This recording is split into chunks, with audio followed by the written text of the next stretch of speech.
Nesse vídeo nós vamos falar sobre um assunto que gera muita dúvida, talvez o assunto que a gente mais receba perguntas aqui na Otis. Depois de como exportar IFC, tem um vídeo nosso aqui no canal sobre exportação de IFC com mapeamento de parâmetros, que ele é muito importante, também tem conexão com essa aula de hoje.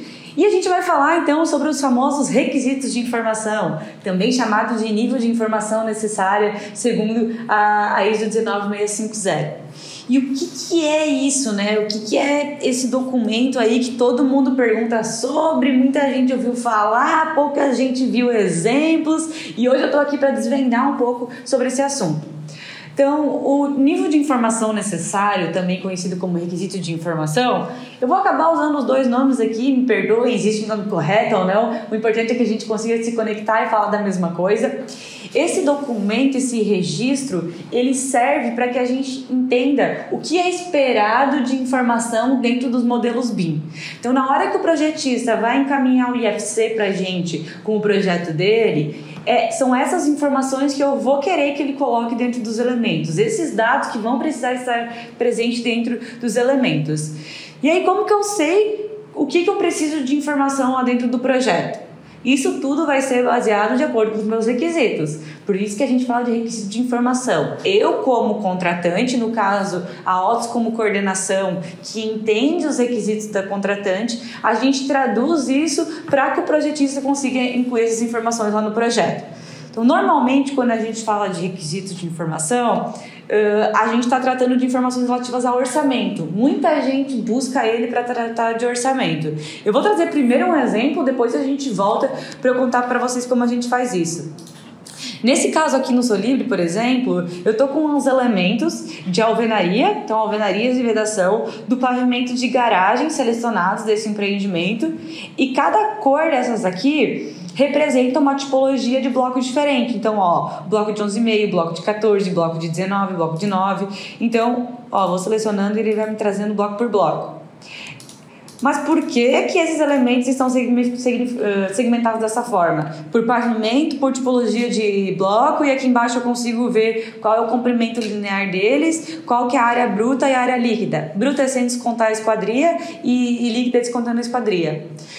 Eu tenho essas informações justamente porque esse meu cliente precisa dessas informações para conseguir fazer o orçamento lá na ponta. Então, a estrutura de orçamento dele é organizada por pavimento, claro, para os blocos, né, nesse caso, é organizada por pavimento e por tipologia. Então, ele segmenta as tipologias dos blocos e os pavimentos em que eles se referem, e aí ele usa para esse serviço, vocês estão vendo, eu estou falando de uma execução de um serviço, não estou falando do bloco lá certinho, eu estou falando do serviço de alvenaria. Então, para executar esse serviço, ele precisa dessas informações e ele vai usar a área. Talvez ele use o comprimento para alguma outra coisa, empunhamento, enfim, mas nesse caso a gente vai usar a área para esse serviço dentro da estrutura de orçamento deles.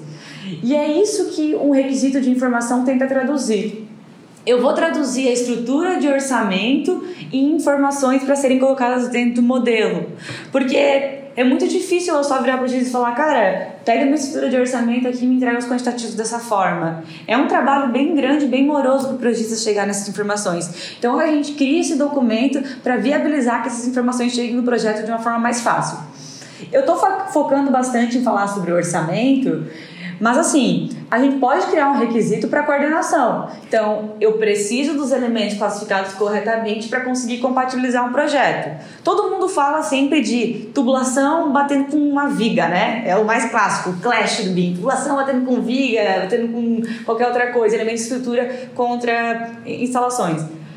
Só que eu não consigo montar uma regra automática que vai fazer o clash da tubulação com a viga se eu não tenho dentro do elemento viga falando que ele é uma viga e dentro do elemento da tubulação falando que ele é uma tubulação. Às vezes eu posto tudo como elemento genérico, e se tudo for elemento genérico, eu não vou conseguir falar para o software isso aqui é uma viga e isso aqui é uma tubulação. Por isso que o requisito ele se aplica também lá no momento da compatibilização, que na outra a gente tem muito problema com ambientes, por exemplo.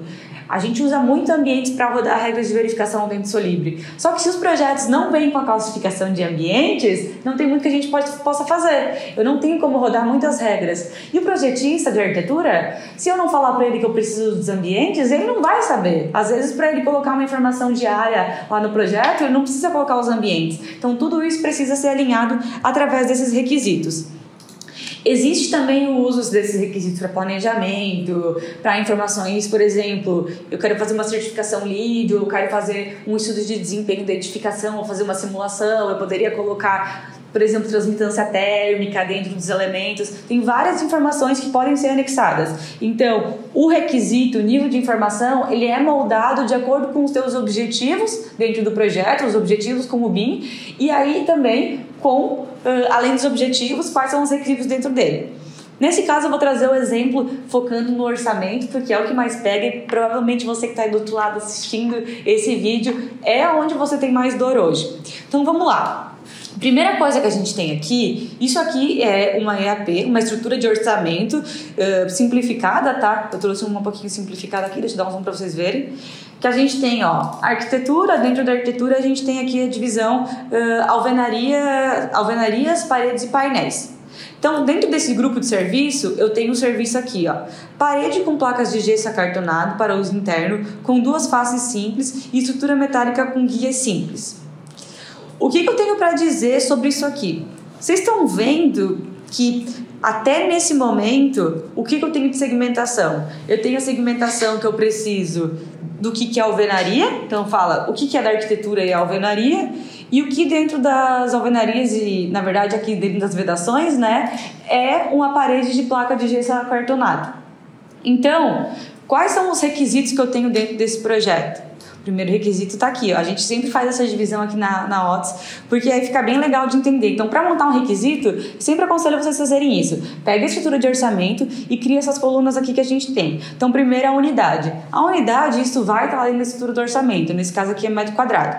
Daí a gente começa pela disciplina. Então, quem que é que vai entregar essa informação? É a arquitetura. Qual é a categoria de elementos que ela se enquadra? Quem aí já trabalha um pouquinho mais com BIM, sabe que isso aqui no final, essa categoria de parede vai dizer que ela é um IFC wall. Quando eu falo de viga, ela vai trazer qual é a categoria da viga. Quando eu falo de tubulação, qual é a categoria da tubulação. Então, nesse caso aqui, a gente está falando de parede que vai nos designar por uma categoria dentro do IFC, que é o IFC wall. Depois a gente especifica se esse item vai ser modelado ou não. Por exemplo, ó, vocês estão vendo que verga contra verga aqui tem gente que não vai ser modelado? Então, dentro das portas e janelas, eu vou criar uma informação falando, precisa indicar se vai ter verga e contra verga ou só uma ou só outra nesse elemento. Às vezes vai ter uma viga um pouco mais baixa, não vai precisar, vai chumbar direto na viga ali. Então, tem que colocar lá dentro do elemento um check, basicamente, aí cada um escolhe como vai fazer, dentro do elemento de porta, eu vou ter esse check para selecionar se vai precisar ou não desses elementos aqui. E aí ele não vai estar modelado, mas a informação vai ser retirada da mesma forma. Depois, o requisito de quantitativos, nesse caso, como a unidade era metro quadrado, o requisito de quantitativo é a área. O segundo requisito que a gente tem, na verdade é o requisito 1, aqui o 0 seria a unidade da quantidade que eu vou tirar de lá. O requisito 1, então, é tipo drywall, então tem que especificar qual é o tipo desse elemento. E o requisito 2 não existe, vocês estão vendo? Por quê? Porque a única coisa que eu especifiquei é que seria uma vedação e qual é o tipo da vedação. Então, vocês lembram que nesse exemplo aqui, ó, eu mostrei que ele está segmentado por pavimento? Nesse caso aqui, eu não preciso segmentar por pavimento. Para parede, normalmente é meio óbvio, vai sair por pavimento. Mas pensa às vezes para tubulação. Às vezes tubulação fica com algumas informações meio erradas.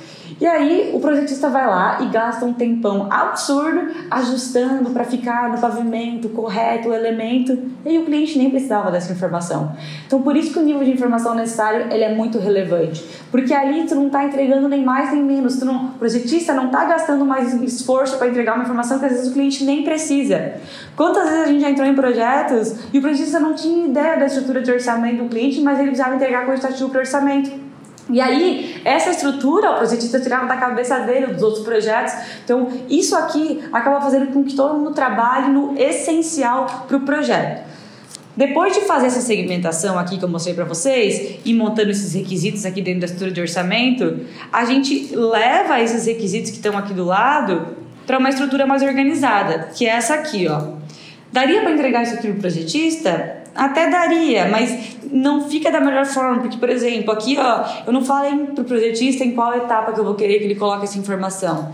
Então, eu trouxe um exemplo para vocês de requisito, de como ele fica, para que a gente possa entender um pouquinho melhor sobre como que isso vai para frente.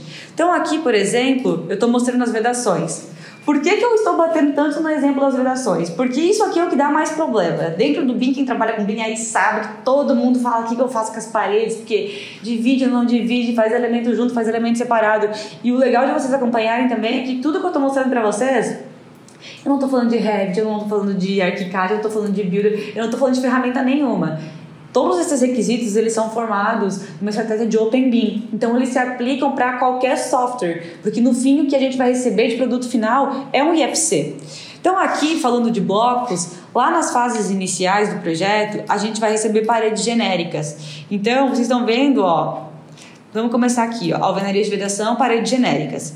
Primeira coisinha que tem desse lado aqui, eu já queria pular direto para eles, é a fase. Então, em qual fase que eu preciso entregar essas paredes como paredes genéricas? Aí vocês estão vendo que é fase 1, fase 2, fase 3, fase 4 tem um asterisco aqui, né? Não é... Aí depois a gente já vai entender por que tem isso. Mas então, paredes genéricas, ou seja, um elemento composto que contenha o núcleo, quais são os revestimentos das duas faces...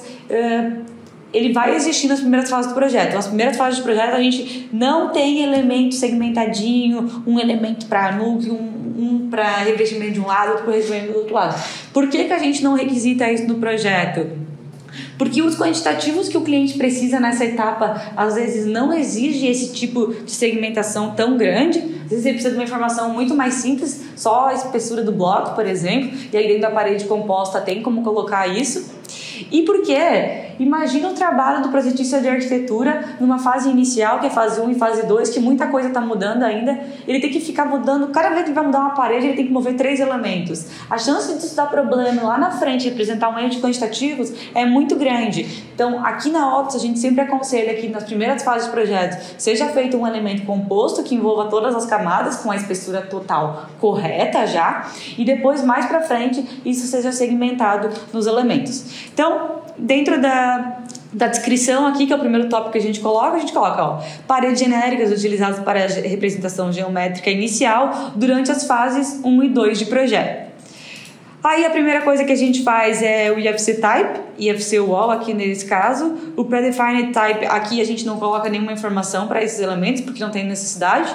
Quando a gente for olhar aqui embaixo, ó, vamos ver aqui, ó, já tem algumas coisas que começam a ter algum Predefined Type. Isso aqui, estudando um pouquinho mais sobre IFC, vocês conseguem entender do que se trata. Mas só seguindo já com o IFC Type aqui correto, vocês já saem ganhando. Na Otus, a gente fez essa divisão aqui em macrogrupos. Geometria, localização e orçamento. Se, por exemplo, você quer informações para planejamento, tu poderia fazer um quarto macrogrupo aqui falando planejamento e colocar quais são os seus requisitos para planejamento. Isso aqui é muito de cada um aí, de como prefere organizar. Então, tratando dos blocos, a gente tem, ó, aqui, comprimento linear, vocês viram lá naquele exemplo que a gente tinha, volume e área. Para que precisa volume? Boa pergunta. Nesse caso aqui, ele está aqui porque pode ser que algum cliente tenha necessidade, mas normalmente volume não é uma informação muito requisitada com relação aos elementos de alvenaria. Depois, pavimento. Como eu falei, vai depender de cada caso. Lembra que o primeiro exemplo ali, esse da estrutura de orçamento, ele não precisava de pavimento? Então, isso aqui poderia ser cortado. E a torre e bloco também poderia ser cortado. Já esse exemplo que eu estou mostrando aqui no Solib, ele precisa. Então, eu vou precisar manter o pavimento e o bloco como um requisito. E aí, depois, vem os requisitos aqui que são considerados requisitos de orçamento. Tipo de bloco, especificação do bloco e área líquida com desconto de vãos. Uma coisa interessante de pensar é que se aqui fala orçamento, quer dizer que esses itens aqui em cima, precisando ou não precisando para orçamento, eu estou usando eles para compatibilização também. Então é legal ter essa segmentação aí. E aí aqui nas observações a gente coloca que na fase 3 e 4 o elemento de parede vai ser substituído pelo núcleo e pelo revestimento que está especificado aqui, ó, nas tabelas 2.1 na sequência. E aí aqui algumas coisas de link, então é uma parede composta com a alvenaria e a parede composta também com o revestimento. Então a alvenaria e o revestimento ficam tudo dentro do mesmo elemento. Então é bem simples para montar um requisito no fim das contas. Você vai pegar a estrutura de orçamento, criar aqui essas coluninhas, ir montando os requisitos e aí depois você leva para uma tabela. Existem vários exemplos disso aqui. Quem faz parte dos cursos da OTS aí já deve ter visto outros exemplos diferentes, porque isso aqui é representação. A forma como vai estar representado depende de cada um. O que importa é a informação que está sendo levada lá na ponta. E aí vai seguindo uma lógica muito semelhante, ó, daqui os revestimentos. Então, comprimento, volume, área, pavimento, torre, bloco, tipo de bloco, especificação do bloco, área líquida com de vão. Tudo isso vai sendo puxado, e aqui eu estou focando bastante para falar para vocês sobre arquitetura, mas a mesma lógica se aplica a outras disciplinas. Aqui no requisito, por exemplo, vamos puxar aqui, ó, uma categoria de tubulação para vocês verem. Opa, tubulação. Ó, aqui tá bem genérico, ó, tubulação frigorígena, medida em metros da climatização, é da categoria tubulação, então vai ser um UFC pipe, vai ser modelado, a informação que eu preciso é comprimento e outra informação que eu preciso que ela é o tubo frigorígeno. Não tá aparecendo o grupo de serviço aqui, vocês estão vendo, né? Mas é porque eu fiz o filtro, mas aqui em cima com certeza tem o grupo de serviço que fala um pouquinho mais sobre isso. E aí outra informação que tem aqui no requisito 2, ó, é cobre isolado. Desculpa, que é uma tubulação de cobre isolado. Por que não está aparecendo aqui esse requisito? Provavelmente isso aqui está no grupo de serviço que eu filtrei e não está aparecendo, ou porque essa linha aqui do estudo de orçamento está errado. Talvez deveria estar aqui tubulação frigorígena de cobre, por exemplo. Então, se isso aqui é um requisito, isso aqui deveria estar aparecendo aqui. Aí, requisito 3 é o diâmetro, também para conseguir segmentar. E local de passagem, que é uma informação mais específica que o cliente requisitou nesse caso. Aí aqui é bem legal, ó, local de passagem. Quem aí trabalha com instalações sabe que essa não é uma informação nativa que tem lá no software. Então, esse aqui seria um parâmetro. Vamos ver se eu tenho tubulação nesse requisito aqui. Acho que talvez eu só esteja num de arquitetura. Vamos dizer que um desses requisitos aqui é de hidrossanitário. Aí eu vou vir aqui, ó, em localização, eu vou criar uma linha baixa, opa, aqui, e eu vou colocar esse requisito, ó, local de passagem. Então aqui vamos colocar o local de passagem e eu preciso que o local de passagem seja identificado do projeto nas fases 3 e 4. Só que aí vem um outro problema. Beleza, o cliente quer saber o local de passagem, por exemplo, a tubulação frigorígena está passando na sala, ela está passando no quarto, vamos interpretar que é isso que ele queria.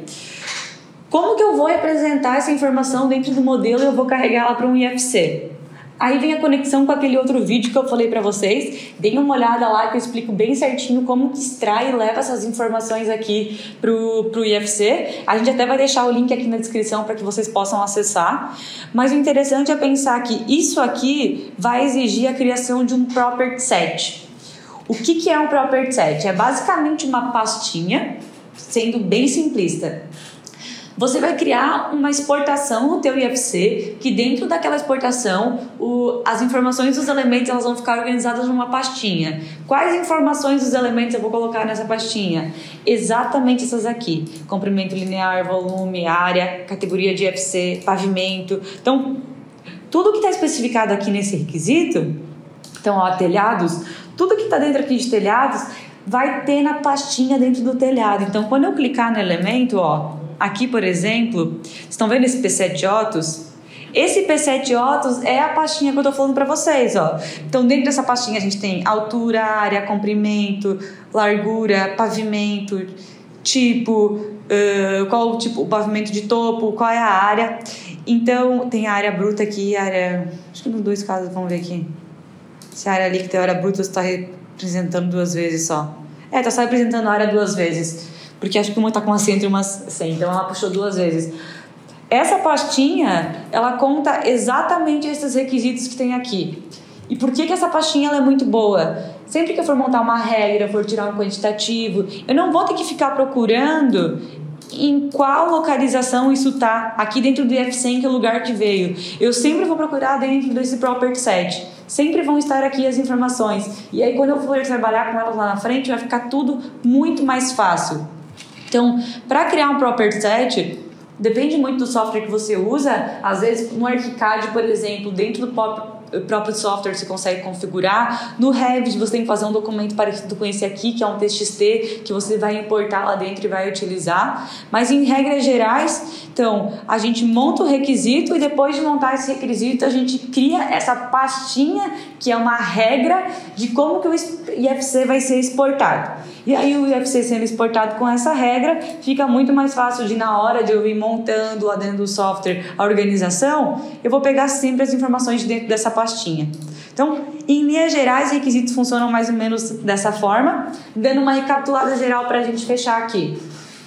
Primeiro, a gente entende quais vão ser os usos do BIM. Então, eu entendi que eu vou usar nesse projeto para compatibilização, para orçamento e para planejamento. Beleza. Dentro desses meus 3 usos, o que eu preciso de informações para planejamento?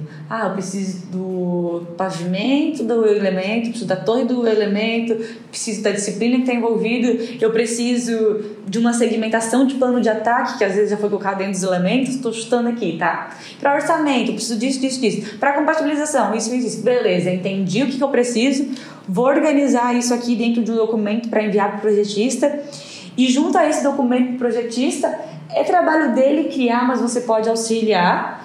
Você tem que organizar essa pastinha, que é o Property Set. Então, ele vai exportar o IFC sempre com aquele Property Set definido, e tudo que você precisar de informações do IFC, daquela disciplina, ela vai estar dentro dessa pastinha. E aí sim você pode fazer os seus usos do BIM da forma que pretender lá na ponta.